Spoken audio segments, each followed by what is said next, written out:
ॐ ज्ञानतिमिरान्धस्य ज्ञानञ्जनशलाकया चक्षुरुन्मिलितं येन तस्मै श्रीगुरुवे नमः। श्रीचैतन्यमनोभीष्टं स्थापितं येन भूतले स्वयं रूपः कदा मह्यं ददाति स्वपदान्तिकं। वन्देऽहं श्रीगुरौ श्रीयुतापदकमलं श्रीगुरून् वैष्णवांश्च श्रीरूपं साग्रजातं सहगण रघुनाथान्वितं तं सजीवं साद्वैतं सावधूतं परिजनसहितं कृष्णचैतन्यदेवं श्रीराधाकृष्णपादान् सहगणललिता श्रीविशाखान्वितांश्च। हे कृष्ण करुणा सिंधु दीनबंधु जगतपते गोपेश गोपिका कांत राधा कांत नमस्तुते। तप्त कांचन गौरांगी राधे वृंदावनेश्वरी वृषभानुसुते देवी प्रणमामि हरिप्रिये। वाञ्छाकल्पतरुभ्यश्च कृपा सिन्धुभ्येव च पतितानां पावनेभ्यो वैष्णवेभ्यो नमो नमः। जय श्री कृष्ण चैतन्य प्रभु नित्यानंद श्री अद्वैत गदाधर शिवासादि गौर भक्तवृंद।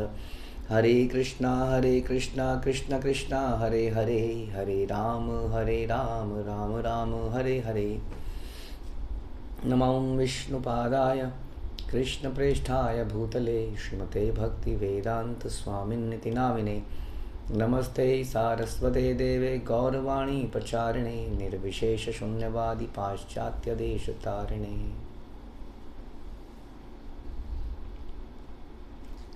हरे कृष्णा। भगवद गीता अध्याय 2 श्लोक संख्या 21। वेदा विनाशिनं नित्यं या एन मजमव्यवं कथम सा पुरुषा पार्थ कम घातयति हन्तिकम्। हे पार्थ, जो व्यक्ति ये जानता है कि आत्मा अविनाशी, अजन्मा, शाश्वत तथा अव्यय है, वह भला किसी को कैसे मार सकता है या मरवा सकता है। तो हमने सुना था, भगवान ने बताया अर्जुन को कि आत्मा का स्वरूप कैसा है। आत्मा क्या है? अजो नित्यो शाश्वतम यो पुराण, कि ये शाश्वत है, नित्य है, पुराण है, पुरातन है, अविनाशी है, जन्मा है।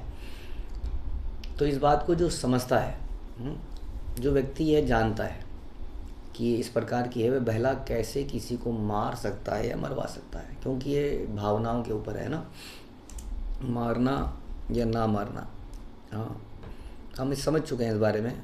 न हन्यते हन्य माने शरीरे, कि शरीर के मरने पर आत्मा नहीं मरती है। इस प्रकार जो व्यक्ति इस बात को जानता है कि आत्मा का ये स्थिति है, वो कैसे मार सकता है। क्योंकि ये बात कोई साधारण व्यक्ति नहीं जानता है। इसको जानने वाले को ज्ञानी कहते हैं। वास्तव में जो व्यक्ति आत्मा और शरीर के अंतर को जानता है, वो वास्तव में ज्ञानी है, बाकी अज्ञानी है। ज्ञानी व्यक्ति कैसे कोई गलत काम कर सकता है। तो श्रील प्रभुपाद एग्जाम्पल देते हैं कि यदि कोई जज अगर किसी को फांसी की सज़ा देता है, तो उसको हत्यारा नहीं माना जाता। बड़ी रिस्पेक्टेड जॉब है, चारों तरफ से रिस्पेक्टेड है, सिक्योरिटी प्रोवाइड करी जाती है। जज इज़ समथिंग, है ना। इस संसार में जज होना इस बहुत बड़ी बात है। जबकि हम कई सारे ऐसे सेंटेंसेस देते हैं जिसमें किसी को जेल के अंदर डलवा देते हैं या मृत्यु दंड देनी पड़ जाती है, और हम इन लोगों को बहुत ज्ञानी समझते हैं। तो क्या ये लोग अज्ञानी हैं, है ना। तो दंड देने का काम यदि कोई कर रहा है as per direction, as per instruction, तो उस व्यक्ति को ज्ञानी कहा गया। जैसे कि हमने सुना, एक जज को ज्ञानी कहा गया, या राजा कई बार किसी को सज़ा देता है तो राजा को उसके लिए दोषी नहीं ठहराया जाता, क्योंकि उसका एक कर्तव्य है। अगर वो इंस्ट्रक्शन के अनुसार, संविधान के अनुसार, कानून नियम के अनुसार किसी को सज़ा देता है तो उसको पापी नहीं माना जाता, बल्कि ज्ञानी माना जाता है, क्योंकि उसने सारे संविधान को पढ़ के निष्कर्ष ये निकाला है। तो जो ज्ञानी है वो गलती कैसे कर सकता है। वास्तविक ज्ञानी, हमने सोचा बोला कि जो आत्मा को जानता है, उसके स्वभाव को जानता है, लेकिन जो नहीं जानता है और वो किसी को मरवा देता है। कई बार कई से लोग होते हैं कि अपने सर पर बीड़ा उठा लेते हैं समाज को साफ करने का। वो कहते हैं मैं मरवाऊंगा, ये मेरी सरकार चलेगी यहाँ पर, सारी गंदगी को दूर कर देंगे, इसको मरवा देंगे, उसको मरवा देंगे। तो उसको अभी क्या, पहला क्वेश्चन क्या, उसको आत्मा का ज्ञान है क्या, उसको परमात्मा का ज्ञान है। अगर ज्ञान नहीं है तो उसके वो डिसीज़न गलत हो सकते हैं। हाँ, तो यानी कि यदि, जैसे कि हम एग्जांपल देखते हैं श्रीमद् भागवत में, राजा अंग का बेटे हुए वे राजा वेन और वेन राजा बन गए। लेकिन जब वो राजा बन गए तो उन्होंने बहुत अराजकता फैला दी, चारों तरफ धार्मिक अनुष्ठान बंद कर दिए। तो ऋषियों ने ये डिसाइड किया कि हम इसको मार देते हैं। तो उन्होंने मंत्रों की हुंकार से राजा को समाप्त कर दिया, या केवल हुंकार से। तो वो जो किया उन्होंने वो ज्ञान में किया, अंडरस्टैंडिंग, क्योंकि वो जानते थे कि धर्म क्या है। वैसे ही अर्जुन ने भगवान के कहने पर धर्म को समझते हुए युद्ध में लड़ाई करी और कई लोगों को मार दिया। तो ऐसे में उनको हत्यारा नहीं बोला गया। ये नॉलेज के साथ उन्होंने इस कार्य को किया कि आत्मा क्या है, परमात्मा क्या है, शरीर क्या है, धर्म क्या है। उसके बाद अगर हम ऐसा कुछ डिसाइड करते हैं, उसी तरह से हमने बोला एक कोर्ट ऑफ लॉ के अंदर जज ये अच्छी तरह से समझता है, गवाहों के आधार पर, संविधान के आधार पर धर्म को समझते हुए वो किसी को दंडित करता है। तो ऐसे दंड को हत्या नहीं मानी। इसलिए ऐसा व्यक्ति कैसे किसी को मरवा सकता है, कैसे किसी को मार सकता है, क्योंकि वो तो आत्मा के ज्ञान को जानता है। साधारण जीवन में लोग किसी को मरवा देते हैं अंडरवर्ल्ड से या कोई षड्यंत्र करके, क्योंकि उनके अंदर काम, क्रोध, ये लोभ, ये चीज़ें भरी हुई हैं, एनवियसनेस, ईर्ष्या भरी हुई है, द्वेष भरा हुआ है।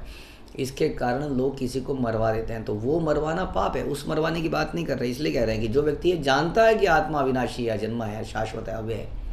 आप कहोगे जी हाँ वो व्यक्ति भी यही कह रहा था मारने वाला, कि आत्मा तो मरेगी नहीं इसलिए मैं तुम्हें मार देता हूँ। हाँ, लेकिन वो जानता नहीं। ये हमने पहले भी चर्चा करी थी, जानने और मानने में अंतर है। यदि आप जानते हैं तो क्वेश्चन ये आता है फिर आप अपने अंदर इतना द्वेष, लालच, गुस्सा क्यों लेके बैठे हैं? जिसके अंदर ये ज्ञान आ गया उसको गुस्सा थोड़ी आएगा। गुस्सा आता है काम के संतुष्टि ना होने से। तो ऋषियों ने जब राजा वेन को मारा था तो उनके अंदर काम के कारण क्रोध नहीं था। उन्होंने बड़े ठंडे दिमाग से सोच समझकर मंत्रों के उच्चारण से मार दिया। तो ये धर्म के अनुसार मारा।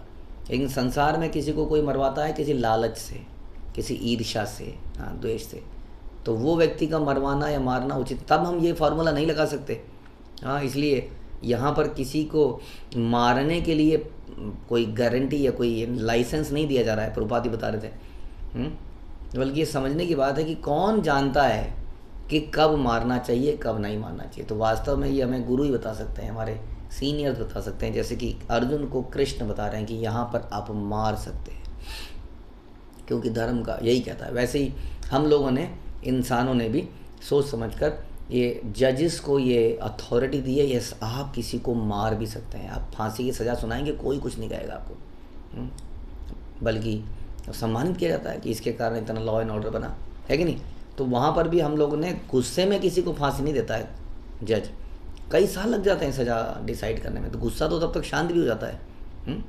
तो इस प्रकार से क्यों करा जाता है? तो प्रभुपाद बता रहे हैं कि जो न्याय संहिता है, मनु संहिता है, उसमें भी यही बताया गया है। मनु संहिता में भी बताया गया यदि कोई किसी की हत्या कर देता है तो उसको मार ही देना चाहिए, यानी कि उसको फांसी की सज़ा, ऐसी सज़ा दे देनी चाहिए। क्यों? इसलिए दे देनी चाहिए, नहीं तो उसको अगले जीवन में बड़े सारे कष्ट उठाने पड़ेंगे।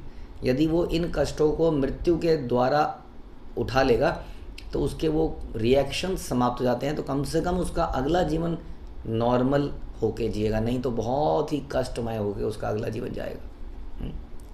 तो ये मनु संहिता में बताया गया।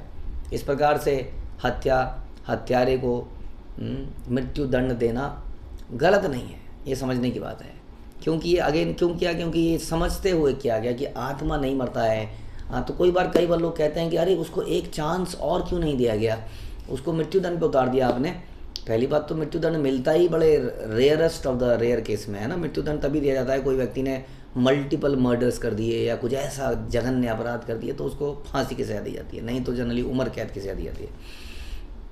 तो कई बार लोग कहते हैं ये फांसी की सजा जो है गलत है, आपने उसको दोबारा चांस क्यों नहीं दिया? तो क्वेश्चन ये है कि यदि ये सोच समझ कर किया जाए धर्म के अनुसार तो दोबारा चांस देने के लिए ही तो किया गया है।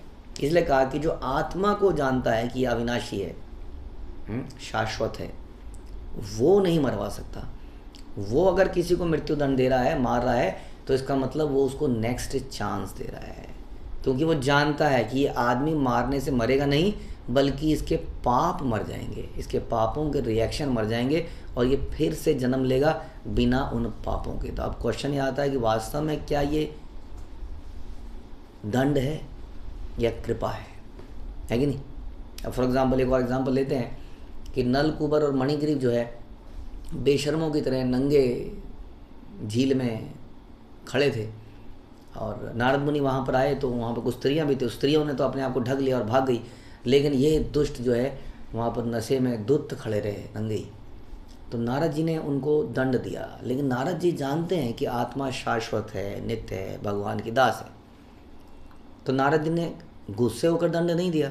इसलिए जब संत पुरुष वैष्णव लोग दंड देते हैं तो उनके दंड में कृपा मिलती है, क्योंकि वो आउट ऑफ एनवी नहीं होता है, लस्ट काम क्रोध के उसके अंडर में आके नहीं दिया जाता है। तो नारद मुनि ने बोला कि तुम पेड़ की तरह खड़े हो, जैसे पेड़ नंगा ही रहता है हर अवसर पर, तुम पेड़ बन जाओ। लेकिन उन्होंने पेड़ बनने को कहाँ बोला? ब्रज में। ब्रज में कई लोगों ने भगवान की कई लीलाएं नहीं देखी होंगी। कौन देखेगा? जो हमेशा कौन खड़ा रहेगा? तो अपने आंगन में भगवान ने खड़े होकर जितनी भी लीलाएं करी, नलकूबर और मणिग्रीव ने पेड़ बनकर उनका दर्शन किया। पूरा बचपन उन्होंने भगवान का देखा, जो कितने लोगों ने देखा ही नहीं। और अंत में भगवान ने उनका उद्धार किया। ओखल लीला में अपनी ओखल को फंसा के उन दोनों पेड़ों को गिरा दिया, और इस प्रकार से उनका उद्धार किया। उन्होंने भगवान के दर्शन किए। तो ये देखिए, साधु के दंड में भी ये फ़ायदा है, क्योंकि नारद मुनि जानते थे कि यदि इनको पेड़ बनाया जा रहा है तो इनको समाप्त, एक तरह से वो मृत्युदंड हो गया ना, उस शरीर से हट के वो पेड़ बन गए तो खतरनाक हो गया। लेकिन उनको चांस दिया गया कि आप भगवान के सामने जाइए, ही विल प्यूरीफाई यू, क्योंकि आपके अंदर काम भरा हुआ है, लस्ट है, भगवान के दर्शन करके लस्ट समाप्त हो जाएगी। तो इस प्रकार से नारद मुनि ने उनको वो दंड दिया। तो जो व्यक्ति ये जानता है, इसलिए कहा जा रहा है कि आत्मा क्या है, भला वो कैसे किसी को मार सकता है, मरवा सकता है। इसलिए वो यदि किसी को दंड भी देता है तो उसके लाभ के लिए है। जैसे कि अभी हमने सुना, यदि हम दंड नहीं देंगे तो क्या होगा, हमने चर्चा करी, तो उस पाप के कारण उसको भयंकर उसके परिणाम होंगे। अगला जब जीवन में कई सारे दुख उसके जीवन में आते रहेंगे, आते रहेंगे। लेकिन एक बार एक कहते हैं कैपिटल पनिशमेंट, एक बार कैपिटल पनिशमेंट दी एक झटके में, उसका जीवन समाप्त हुआ, उसने नया जीवन शुरू किया नए सिरे से, और उसके पुराने रिएक्शन भी समाप्त हुए। ये वाकई में बहुत बड़ा वरदान है उस व्यक्ति के लिए, नहीं तो वो जन्म जन्मों तक उस पाप को लेके झेलता रहता, जीता रहता। तो इस प्रकार से हमारे पुराने समय में कई बार जानवरों को, ऐसे हम कहते हैं ना, अश्वमेध यज्ञ, तो अश्वों की बलि चढ़ाई जाती थी, वो खाने के लिए नहीं चढ़ाई जाती थी। आजकल बलि चढ़ाई जाती है खाने के लिए, बड़े दुख की बात है। उस वक्त उस जीव का उद्धार करने के लिए इस प्रकार से किया जाता था कि वो कई बार उस जानवर योनि से निकल कर मनुष्य योनि पे पहुंच जाता था, उसके सारे रिएक्शन ख़त्म करे। इस प्रकार से उसका अंत किया कि वो मनुष्य योनि में चला गया। तो इस प्रकार से जो व्यक्ति इस अंतर को समझता है, यदि वो व्यक्ति किसी को दंड देता है, चाहे वो मृत्यु दंड क्यों ना हो, तो वो वास्तव में किसी को मारता नहीं है, वही वास्तव में नेक्स्ट चांस देता है। यदि हम ऐसे व्यक्तियों को चांस देने लगे इस संसार में, तो एक तो नुकसान ये हुआ कि अगला जीवन उसका कष्टमय गया, दूसरा नुकसान ये हुआ कि समाज में कोई इन चीज़ों से डरेगा नहीं। सोचिए, कोई किसी की भी हत्या कर देगा। अब आज से पहले, कुछ समय पहले जब पुलिस वगैरह का इतना कंट्रोल नहीं था, तब कहाँ कोई यहाँ किसी ने को मर्डर करके सड़क के किनारे डाल दिया, वहाँ जंगल में डाल दिया, वहाँ किसी ने नदी में फेंक दिया। अब भी ऐसा हो जाता है। लेकिन जैसे जैसे ये शक्ति बढ़ती जा रही है, लोग जानते हैं कि नहीं, पुलिस आज नहीं तो कल नहीं तो परसों पहुँच ही जाएगी, पकड़ ही लेगी। तो लोग डरते हैं, आज भी लोग डरते हैं कुछ करने से। तो इस प्रकार से इससे क्या होता है, समाज में एक लॉ एंड ऑर्डर बना रहता है। हम जानते हैं कि इंसान को नियंत्रण में नहीं रखा जाएगा, तो जैसे कि आपके घर में यदि नोट जगह जगह पर पड़े रहते हैं, आपके ड्रॉर में, आपके ऊपर, तो आप किसी को दोषी नहीं ठहरा सकते कि मेरे नोट चुरा लिए, बल्कि आपको दोषी ठहराना चाहिए कि आपकी वजह से कई लोग जो घर में आते जाते हैं, उनके मन में लालच आया और उन्होंने नोट चुरा लिए, तो जिम्मेदारी आपकी है। तो इस प्रकार से, क्योंकि मनुष्य का नेचर है, यदि वो नियंत्रण में नहीं होगा तो वो कुछ गड़बड़ करेगा। इसलिए हर जगह पर अनुशासन, चाहे वो गुरुकुल सिस्टम हो, बच्चे हों चाहे बड़े हों, हर किसी को किसी नियंत्रण में रहना चाहिए, नहीं तो हमारा मन जो है बड़ा चंचल है। तो उसी नियंत्रण में लाना जो है वो राजा का कार्य है, वो क्षत्रियों का कार्य है, इवन ब्राह्मणों का भी यही कार्य है। यदि क्षत्रिय इसको नहीं निभा पा रहे हैं तो, जैसे हमने बताया राजा अंग और वेन के केस में, ब्राह्मणों ने इसको अपने हाथ में लिया, परशुराम जी ने इसको अपने हाथ में लिया। तो इस प्रकार का दंड दिया जाना उचित है। तो भगवान यहाँ पर अर्जुन को बता रहे हैं कि मैं तुम्हें आत्मा का ज्ञान दे रहा हूँ, मैं तुम्हें बता रहा हूँ, ये कौरव जो हैं इन्होंने अनेक पाप किए हैं, इस जीवन में यदि ऐसे ही जीते रहे तो पाप के कारण मरेंगे, और अगले कई जीवन इनके नरक में ही जाएंगे। इस प्रकार बेहतर यही है कि इनका ये जीवन के पापों को समाप्त किया जाए, इनको मारा जाए और इनको एक और चांस दिया जाए। सो यहाँ पर मारना वाकई में एक और चांस देने के बराबर है। In the next body, a fresh life in the next body. एक बार ब्रह्मा जी के हृदय में भी पाप आ गया था, हम सुनते हैं भागवतम में। उन्होंने कुछ गलत विचार अपने अंदर ले आए थे किसी कन्या के बारे में, लेकिन जब उनके अंदर वो विचार आया तो उन्होंने कहा वो बहुत गलत हो गया है, तो उन्होंने अपना देह त्याग दी। ब्रह्मा जी ने अपने देह त्याग के फिर दोबारा ब्रह्मा बने। तो इस प्रकार से कई बार यही यहाँ एक प्रकार का प्रायश्चित होता है। ऐसे और भी कथाएं हम सुनते हैं छोटा हरिदास चैतन्य चरितामृत में, उनको भी यही सज़ा मिली। तो कई बार ये सज़ा जो है यदि गुरु के निर्देशन में मिले, इसका मतलब ये नहीं कोई जाके पटरी में कूद जाए और बोले जी मैं अपने जीवन के पापों को समाप्त कर रहा हूँ। यदि कोई आत्महत्या इस प्रकार करता है तो वो तो पाप बना रहा है अपने जीवन में। लेकिन यदि जैसे अर्जुन को इंस्ट्रक्शन मिलती है, यदि गुरु द्वारा ऐसी इंस्ट्रक्शन कभी मिलती है तो भगवान बता रहे हैं हम कहाँ किसी को मार रहे हैं, क्योंकि आत्मा तो नेक्स्ट जन्म लेने वाली है, बल्कि उसको नेक्स्ट जन्म एक फ्रेश मिलेगा, विदाउट उसके बोझ, पापों के बोझ के बिना एक नया जीवन वो शुरू कर पाए। हरे कृष्ण। श्री प्रभुपाद की जय, भगवद गीता की जय।